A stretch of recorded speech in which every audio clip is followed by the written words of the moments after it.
Hello, so I'm going to be reviewing Thermaltake's brand new Tower 300, which is currently on sale in the UK for around about £140. It comes in a whole variety of different colours, and if you really want to make your build stand out, you can pay an extra $30 or pounds to get yourself the stand, allowing you to mount your case in the horizontal position. So is the Tower 300 deserving of your hard-earned money? Let's dive in and take a closer look. The Thermaltake Tower 300 has an octagonal design with 3 tempered glass panels on the front and mesh panels on the side and at the rear. Using Thermaltake's chassis stand kit, which again comes in a whole variety of different colours to match your case, you can mount your case in the horizontal position, giving it a completely different look. To do that, you simply need to remove the feet from the bottom. There's a new bottom panel that comes in the chassis stand kit, and then you can put your case onto the stand. To remove the tempered glass front panel, you simply need to push in at the top and it will pop out, and then it can be lifted up and away. Once you've removed this, the other tempered glass panels can simply be pulled out. We've got perforated mesh panels on either side of the case. They simply just need to be pulled out from the top and then can be lifted up and away. On the back of these panels, we've got full-length magnetic dust filters. Behind the side panel on the right-hand side of the case, we've got a fan-stroke radiator bracket which is held on with 2 screws at the top. And you might be surprised that given this case's size, on this bracket you are actually going to be able to fit up to 3 140mm fans or up to a 420mm radiator. Taking a look at the rear of the case, you'll notice we've got a large cutout for our power supply at the bottom, and then we've got a magnetically attached dust filter at the top, indicating that we're going to be able to mount fans at the rear of the case. Taking a look at the back of the panel, you'll notice that we have 2 fan mounting slots. We're able to mount either 2 120 or 2 140mm fans. Again, to remove our rear panel, it simply needs to be tilted out from the top and then it can be lifted up and away. Taking a look at our case's front I/O, we've got a power and reset button, we've got a separate headphone and microphone jack, we've got 2 USB Type A ports and a single Type C port. To remove our case's top panel, there's a little hole at the back you can get your hand into, and then the top panel can simply be pulled up and away. If we take a look at the underside of this, you'll notice we've got a full-length dust filter which can simply be pulled out for cleaning. Up at the top of the case, you can see Thermaltake have installed 2 140mm non-RGB PWM fans. These fans are on a removable bracket. There's 2 thumb screws at the front you need to loosen. They can then be tilted up and lifted away. The case is compatible with both micro ATX and mini ITX motherboards. Orientating you in the Tower 300, our motherboard is going to go in the middle of the case and it is going to be inverted. So the motherboard's I/O is going to be at the top. So your graphics card is going to be hanging from the top of the case over towards the left-hand side. And because your motherboard is rotated around 90 degrees, it simply slots directly into the motherboard without the need for a riser cable. In terms of mounting graphics cards in the Tower 300, there's very few limitations. At the top, we've got 4 PCI expansion slot brackets, and the case will accommodate graphics cards up to a maximum length of 400mm. To get the full 400mm length, you are going to have to remove the little cover plate below the graphics card. With it in place, you're only able to mount graphics cards up to a maximum length of 280mm. If we take a look at the little cover plate, you'll notice that there is some holes in it for routing cables through. So your graphics card is going to get plenty of fresh air from the left-hand side of the case.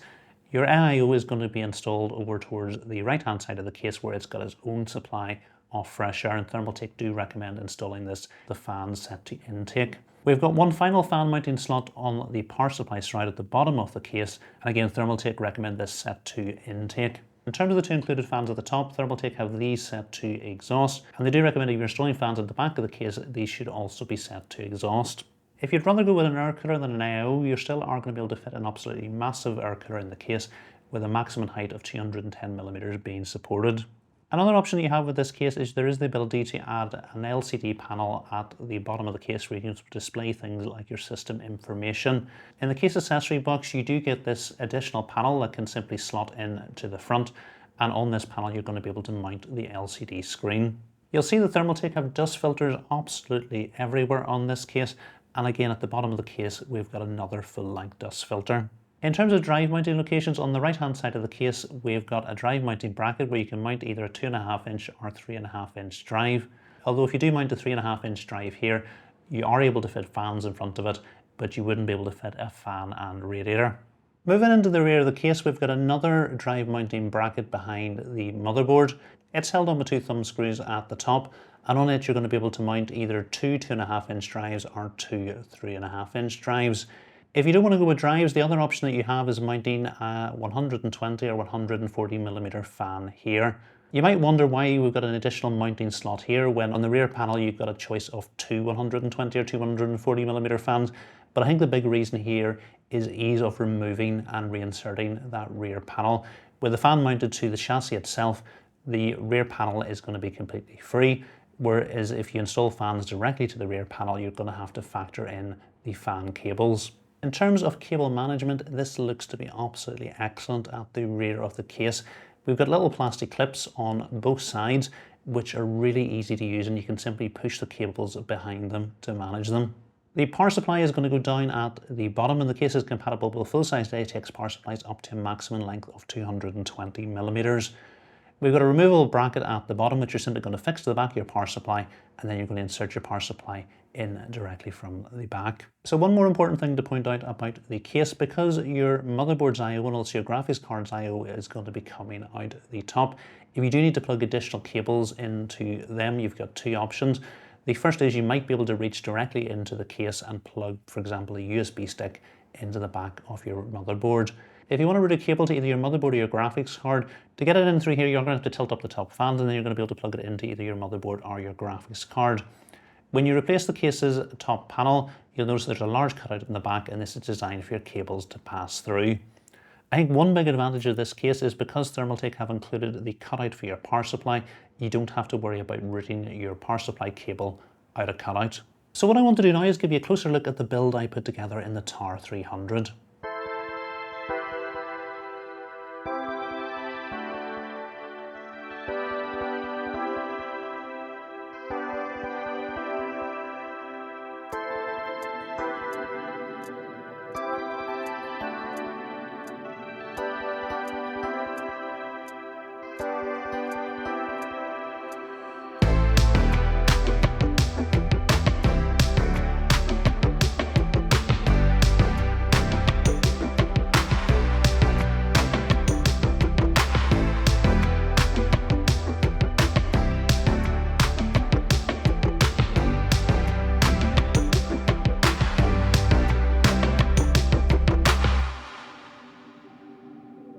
So taking a look at the temperatures, our i9-14900K idled at 30 degrees and reached a maximum 90 degrees during a 10-minute AIDA64 stability test.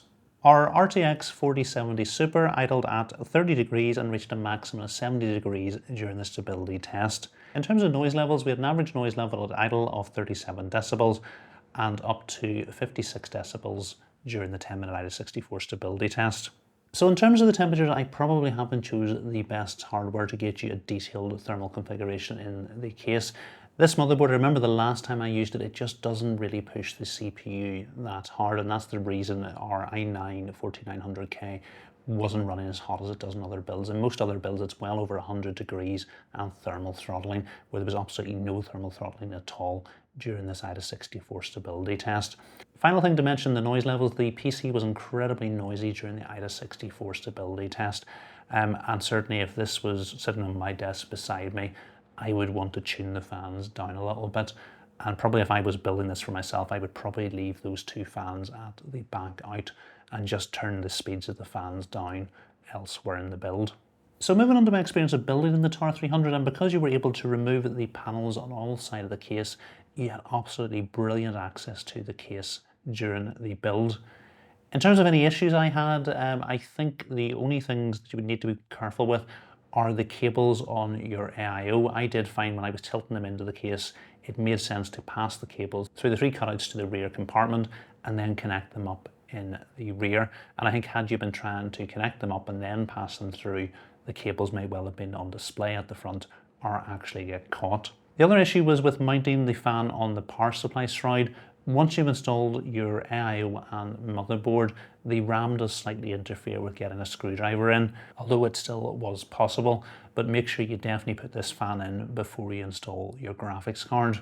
I think the only other thing that I wasn't particularly happy with this build was the orientation of the fans at the bottom and on the AIO on the side.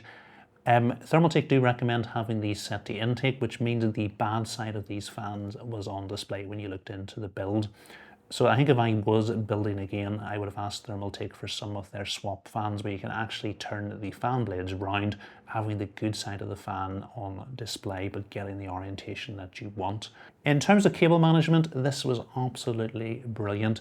Those little clips on both sides of the case worked brilliantly for managing all your cables, and the cables were nice and out of the way at the bottom of the case. The only slight issue you might have with cable management is if you are going with two fans on the rear of the case, the bottom fan does rest on the cables managed down on top of the power supply shroud. So you're going to have to be really careful with those cables that they don't go into the fan blades. But other than that, you should have a pretty flawless building experience in the Tower 300. So moving on to the things I liked about the case, and the first thing I like about this case is the looks. I think it is absolutely stunning. I'm really impressed with the options that Thermaltake have given you, not only in terms of the colour for the case itself, but also with the stand that they offer as well, allowing you to have the case in the upright position or down in the horizontal position on your desk on the stand.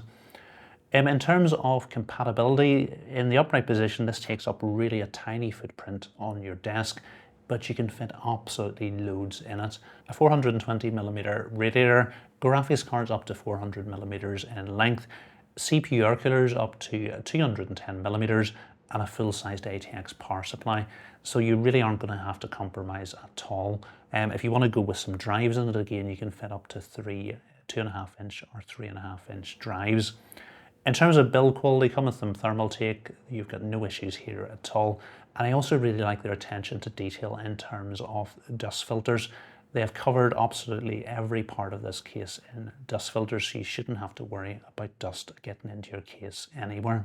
Another thing that I really like about this case is that it is a micro ATX case, and there's not an awful lot of options for micro ATX cases compared to mini ATX, mid-towers and full tower cases, and particularly not in the more premium end of the market. A lot of the micro ATX cases that are out there tend to be more budget orientated. So it is nice to have a more premium option in this form factor. So this brings me on to the things I don't like about the Tower 300. And really there is only one thing that I don't like about this case, or that I would say is a minor annoyance. And you're just going to have to weigh up, do all the good points about this case, make this one thing livable with. And that is, it is a little bit frustrating that you have to actually open up the top fans, route your cables through if you want to plug something extra into the top of your motherboard. It's a little bit annoying to have to do that, but the other issue you might have is with the cables all routing up towards the top of the case rather than just to the back of the case like you would with a traditional case, you're going to also need slightly longer cables. So if you've already all your cables routed on your desk, they're probably not going to fit in this case, and you are actually going to need to use some cable extensions or reroute those cables. So we've now reached the point in the review where I tell you, should you go out and spend your hard-earned money on the Tower 300? And I absolutely love this case. It is really refreshing to get a good premium micro ATX case with absolutely loads of choice in terms of colors, the orientation that you can put it in, and no compromises in terms of the hardware that you can fit in it. Massive AIO, massive graphics cards, and even plenty of places to put drives in, with outstanding build quality and not a chance of dust getting in anywhere in this case. So if you are in the market for a high-end micro ATX case, Thermaltake have absolutely got you covered with the Tower 300. And even better, I think if you keep it in this orientation, it's going to take up a tiny footprint on your desk and look absolutely stunning. So I can 100% recommend this case. And I imagine when I come to the end of the year, this is going to be my micro ATX case of the year. I just can't imagine anything beating it. But we do have plenty of months to go before the end of the year, so we'll see what actually happens. So if you are thinking of doing a build in the Tower 300, I have made a full step-by-step guide to building in this case. So I'll put a link to that video in the description if you do want to check it out. And if you have enjoyed this video, please remember to give it a thumbs up. And if you're not currently subscribed to the channel, please hit the subscribe button as well. Thanks for watching.